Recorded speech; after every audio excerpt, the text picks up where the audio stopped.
chapter 7, verse 1, Arjun, with the mind attached to me and surrendering to me through the practice of Bhakti Yoga, you can know me completely free from doubt. 7वां chapter verse 1 में अर्जुन ने कोई सवाल नहीं पूछा, अभी श्री कृष्ण ने खुद ही बताना चालू कर दिया। मतलब है कि माइंड एक सर्च लाइट की तरह है, उसको बाहर मारो लाइट तो वो सेंस ऑब्जेक्ट देखता है जो सेंसेस से, आंखों से जैसे दिखाई देते हैं। ऑब्जेक्टिव वर्ड बोला गया जैसे, जब when it turned inwards the self is seen, तो माइंड को वही दिखेगा जिस चीज के साथ अटैचमेंट है, उसको जिस चीज का डिजायर पैदा हो रहा है, जिस चीज की कामना पैदा हो रही है, और कामना बदलती रहती है। As the ignorant man is attached to the material world, his mind rambles continually, sense objects, and is satisfied with sense pleasures. Such a man cannot know the Lord. The wise man, turning away from the objective worlds, thinks of our reality, understand the truth, and enjoy peace and bliss. और जो अंदर की ओर मुड़ता है, खुद को देखता है, अवलोकन करता है, ईमानदारी के साथ नेति नेति करता है, वो जो उसको पाना होता है, जो पाने लायक होता है, वो अंदर से मिल जाता है उसको। अंदर से माने अगेन ईगो को देखना, अहंकार को देखना, क्योंकि अहंकार ही मूल समस्या की जड़ है। अहंकार अंदर से ही खत्म होगा। सफरिंग और दुख भी अंदर से ही आता है ना। बाहर तेरे को, तू 60 साल का भी कितने बार लोग चाकू मार के गए हैं, तेरे को फिजिकल पेन कितने बार हुई है। चाकू तो तेरी जिंदगी में एक बार तेरे को 0.1% चांस है कि बाहर से आके चाकू मारे तेरे पेट में घुसेड़ दे। तो तेरी समस्या अंदरूनी है, तेरी समस्या विचार है। तो अंदर जाके एक होना, और एक कैसे हुआ जाता है? अहंकार जब सत्य के पास जाता है तो अहंकार खत्म हो जाता है, और इसके लिए ईमानदारी से अवलोकन करना होता है। वित्त मंत्री कहता है कि इंडिया टॉप 3rd इकोनॉमी बन जाएगी 20 साल में, पर प्रति व्यक्ति आमदनी की बात नहीं करता। पर कैपिटा इनकम इंडिया मतलब बांग्लादेश और पाकिस्तान के बराबर चल रहा है उसमें। तो जीडीपी तो फिर भी बढ़ता रहेगा अगर 90% पैसा सिर्फ 5% लोगों के पास हो, बाकी जनता साल का $1200 कमाती हो। साल का $1200, महीने का नहीं, अमेरिका का। तो जीडीपी से कोई पता नहीं चलता कि देश सही है या गलत है, देश अच्छा है या बुरा है, कि देश के लोग खुश है या नहीं है, कि देश के लोग अच्छे से रोटी खा पा रहे हैं या नहीं खा पा रहे।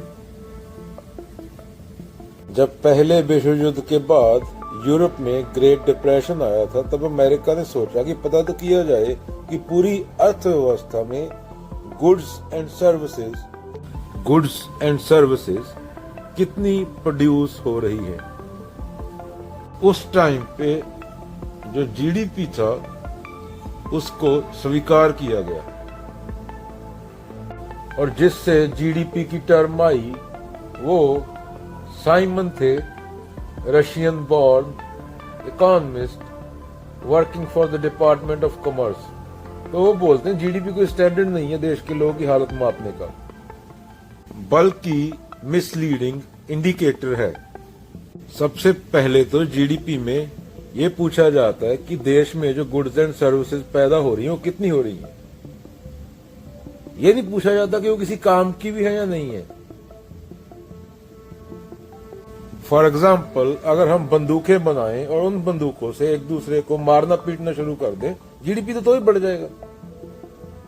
और अगर कोई बीमारी आ गई, वो दवाई बनाई जा रही है, तो भी माना जाएगा कि जीडीपी बढ़ गई। बंदूकों में भी एक दूसरे को मारें तो भी जीडीपी बढ़ेगी। और अगर दवाई बनाए, कोई रिसर्च करें, जैसे ब्लैक प्लेग थी, रिसर्च हुई थी, कितने लोग बचे, तो भी माना जाएगा कि जीडीपी बढ़ रही है। तो जो प्रोडक्शन हो रहा है इकोनॉमी में, वो हेल्पफुल है या हार्मफुल है, जीडीपी इसकी परवाह नहीं करता। दूसरी बात, जीडीपी का आम आदमी की हालत से कुछ लेना देना नहीं, ये एक एग्रीगेट मेजर है। GDP provides an aggregate measure of economic output but fails to account for income distribution. A country might have high GDP, but if the wealth is concentrated among a small percentage of population, it does not accurately reflect the economic well-being of the majority. अगर सारा पैसा देश के 100 लोगों के पास जा रहा है, जो भी ग्रोथ हो रहा है, जो भी प्रोडक्शन हो रहा है, एक जगह पे पैसा जा रहा है, तो ही माना जाएगा कि जीडीपी तो बढ़ रहा है। तो एक गिनी कोफिशिएंट आया है दैट मेजर्स इनकम और वेल्थ इक्वालिटी और disparity on a scale from 0 to 1। तो जब से जीडीपी का कंसेप्ट आया है, तब से इनकम इक्वालिटी बढ़ती गई है। कब आया था? सेकेंड वर्ल्ड वॉर से पहले, फर्स्ट वर्ल्ड वॉर के बाद, जब यूरोप में डिप्रेशन आया था। एक और आंकड़ा है, जब 47 में इंडिया आजाद हुआ था, तो बताओ कि अगर ब्रिटेन का एक आदमी approximately purchasing power parity PPP के हिसाब से $690 कमाता था, पाउंड कमाता था साल के, तो इंडिया कितना कमाता होगा? इंडिया का सिर्फ 69 कमाता था, 10वां हिस्सा में, जो एक ब्रिटेन का आदमी कमाता था। तब 100 और 10 का अनुपात था। तो आज कितना अनुपात है ब्रिटेन और भारत में पर कैपिटा इनकम में, पीपीपी टर्म्स में? तो आज है 2025 में पर कैपिटा इनकम यूके की $52,100, whereas India has risen to approximately $2,698, with the ratio approximately 100 to 5। आजादी के टाइम क्या था? 10वां हिस्सा, आज क्या है? 5वां हिस्सा है। और इंडिया की जीडीपी तो इंग्लैंड से बड़ी हो गई, पर प्रति व्यक्ति आमदन है जो वो क्या हुई? 10वां हिस्सा तो 5वां हिस्सा हो गई।